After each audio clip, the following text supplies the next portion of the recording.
नमस्कार। चुनावी सफर में आप लोगों का स्वागत है। बाइडेन ने इशारों में सीएए और एनआरसी पर मोदी को दी सख्त चेतावनी। जी हां, अमेरिका के राष्ट्रपति बनने के बाद बाइडेन ने पहली बार मोदी से किसी वैश्विक मुद्दे पर बात की। आपको बता दें कि बाइडेन ने क्वाड नेताओं के पहले डिजिटल सम्मेलन के दौरान चीन को जहां सख्त संदेश दिया, वहीं उन्होंने मोदी को भी एहसास करा दिया कि किसी भी कानून को बनाकर उन्हें भारत का आंतरिक मामला कहने से कोई लाभ नहीं होने वाला। दरअसल क्वाड 4 देशों भारत, जापान, ऑस्ट्रेलिया और अमेरिका का एक समूह है।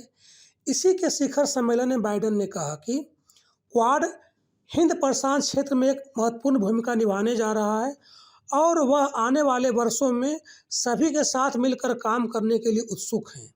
उन्होंने कहा कि हमारे देशों के लिए एक खुला और स्वतंत्र हिंद प्रशांत क्षेत्र आवश्यक है और यह समूह विशेष रूप से महत्वपूर्ण है क्योंकि यह व्यावहारिक समाधान और ठोस परिणामों के लिए भी समर्पित है। वहीं बाइडेन ने परोक्ष रूप से चीन की ओर इशारा करते हुए कहा कि हम अपनी प्रतिबद्धताओं को जानते हैं। उन्होंने कहा कि हमारा क्षेत्र अंतर्राष्ट्रीय कानून द्वारा संचालित है, साथ ही हम सभी सार्वभौमिक मूल्यों के लिए प्रतिबद्ध हैं और किसी भी दबाव से मुक्त हैं।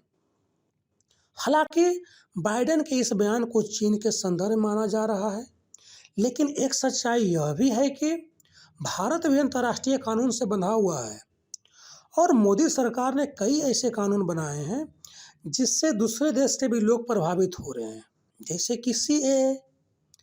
यानी कि पहली ही मुलाकात में बाइडेन ने इशारों में मोदी को भी चेतावनी दे दी कि अंतर्राष्ट्रीय कानून का उल्लंघन किसी भी कीमत पर नहीं होना चाहिए और कोई भी ऐसा कानून बनाने से पहले सरकार को विचार करना पड़ेगा कि वह धर्म और जाति आधारित नहीं हो। हालांकि क्वाड देशों के शीर्ष नेताओं के पहले शिखर सम्मेलन के बाद अमेरिका के राष्ट्रपति जो बाइडेन, भारत के प्रधानमंत्री नरेंद्र मोदी, ऑस्ट्रेलिया के प्रधानमंत्री स्कॉट मॉरिसन और जापानी पीएम योशिहिदे सुगा ने कहा कि हम हिंद प्रशांत क्षेत्र को मुक्त, स्वतंत्र, लचीला और समावेशी बनाने के लिए फिर से प्रतिबद्धता जताते हैं। उन्होंने कहा कि हम ये सुनिश्चित करने का प्रयास कर रहे हैं कि हिंद प्रशांत क्षेत्र सबकी पहुंच वाला हो और इसे अंतर्राष्ट्रीय कानूनों के मुताबिक संचालित किया जाए, जहां सभी को आने जाने की पूरी आज़ादी हो। उन्होंने कहा कि इस इलाके में विवादों का शांतिपूर्ण तरीके से समाधान हो और हर देश अपने राजनीतिक विकल्पों को अपना सके और किसी जोर जबरदस्ती से मुक्त हो। इस तरह मोदी ने विश्व के बड़े बड़े नेताओं के सामने बड़ा बड़ा संकल्प तो लिया, लेकिन उन पर भारत की आंतरिक राजनीति पर भी ध्यान देने का दबाव बढ़ गया है।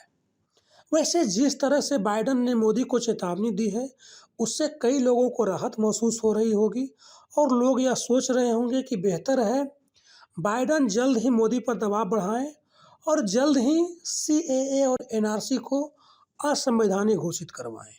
धन्यवाद।